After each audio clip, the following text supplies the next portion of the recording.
Kamakailan lang, isang kwento ang pumutok na naglantad sa, malalim na hidwaan sa politika dito sa Pilipinas. At sa gitna ng lahat ng to, ang ating sandatahang lakas. So, paano nga ba sila tumugon nung sinubukan silang isali sa laro ng kapangyarihan? Para silipin natin. Ayan, isang napakalaking revelasyon yan mula mismo sa hepe ng Armed Forces of the Philippines. Imagine, yung mismong pinuno na nila ang nagsabi niyan. At itong statement na to, ito yung naging mitya ng sunod-sunod na akusasyon at sagutan na talaga namang yumanig sa buong bansa. Dito nagsimula ang lahat. Ito yung pinakaimportanteng tanong sa buong kwentong to. Ano ba talaga ang epekto kapag ang isang institusyon na dapat ay neutral ay biglang naiipit sa gitna? Hindi lang ito tungkol sa kanila, di ba? Tungkol ito sa katataganan ng buong bansa natin. Okay, so paano ba talaga nagsimula ang buong gulo na to? Nag-ugat lahat yan sa isang, napakadiretsang alok na isali ang militar sa politika. Balikan natin ang mga pangyayari. Huling bahagi ng Setyembre, medyo mainit yung sitwasyon dahil sa mga protesta laban sa korupsyon. Tapos, sa gitna ng lahat ng yan, may mga retiradong opisyal na lumapit sa kasalukuyang pamunuan ng AFP. Ang dala nila, isang alok na pwedeng magpabago sa buong takbo ng Pilipinas. At hindi to basta-bastang alok ha. Ang gusto nila, una, bawiin ang suporta kay Pangulong Marcos. Pangalawa, isang ganap na kudeta. Grabe. Gusto rin nilang magtayo ng military junta. So militar ang mamumuno sa gobyerno. At yung pinakamatindi sa lahat, i-reset daw ang buong lipunan. Isipin niyo yon, isang napakabigat na panukala. Okay, so yun yung alok. Ngayon, ano naman ang naging reaksyon ng AFP? Dito na natin makikita kung gaano katibay ang isang institusyon kapag nahaharap sa ganitong klase ng pressure. Walang paligoy-ligoy. Ang sagot mismo ni General Browner, diretsahan at matatag. Malinaw daw ang mandato nila. Ang loyalty nila nasa Commander-in-Chief at higit sa lahat sa konstitusyon. Period. Hindi sa kung anumang paksyon o grupo. Kitang-kita nyo yung pagkakaiba, no? Sa isang banda, may gustong sirain ang sistema para sa isang paksyon.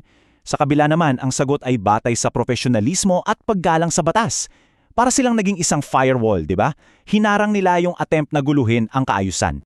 So, nung hindi umubra yung direktang alok, ano nangyari? Well, lumipat ang laban. Hindi na sa mga pribadong pag-uusap, kundi sa publiko. Sa social media, sa balita. Nagsimula na ang tinatawag na digmaan ng disinformation. At ito yung unang pasabog, kumbaga. Isang mabigat na alegasyon mula kay Congressman Kiko Barzaga. Sabi niya may 15 billion pesos daw na ghost projects, isang direktang tama sa reputasyon ng defense establishment. Siyempre, hindi yan pinalampas ng AFP. Agad silang sumagot. At ang description nila sa alegasyon? 3 salita. Malisyoso, mali at irresponsable. Dito na talaga lalong uminit ang palitan ng salita. Pero may isa pang anggulo na lumabas. Ayon sa iba, itong mga atake na to baka hindi lang talaga tungkol sa korupsyon. Posible raw na ito ay ganti kay General Browner dahil sa pagtanggi niya sa alok na kudeta. Isang paraan para siraan yung liderato na naninindigan para sa konstitusyon. Pero hindi lang to nauwi sa salita ha, lumaki pa ang issue. This time, may matinding banta na mula mismo sa AFP. Isang parusa na direktang tatama sa bulsa ng mga retiradong opisyal na sinasabing sangkot. Para lang mag-aideya tayo, kung gaano kalaki yung nakataya, ang tinatayang buwan ng pensyon ng isang retired 2-star general aabot sa mga 160,000 pesos. Buwan-buwan yan, kaya hindi talaga ito maliit na halaga. So dito na naging komplikado ang usapan.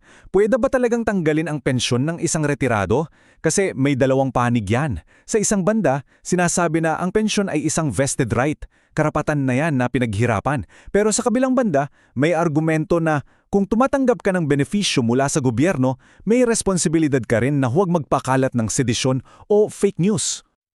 At para malinaw, hindi lang to basta pananakot. Opisyal na kinumpirma ng AFP na sineseryoso nila ito. Pinag-aaralan na nila yung mga legal na hakbang para papanagutin yung mga sinasabi nilang nagkakalat ng maling impormasyon. Okay, ngayon, i-zoom out muna natin.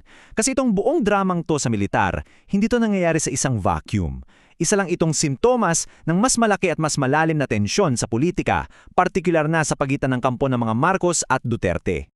At isa sa mga malaking dahilan ng tensyon na yan, yung investigasyon ng International Criminal Court o ICC kay dating Pangulong Rodrigo Duterte.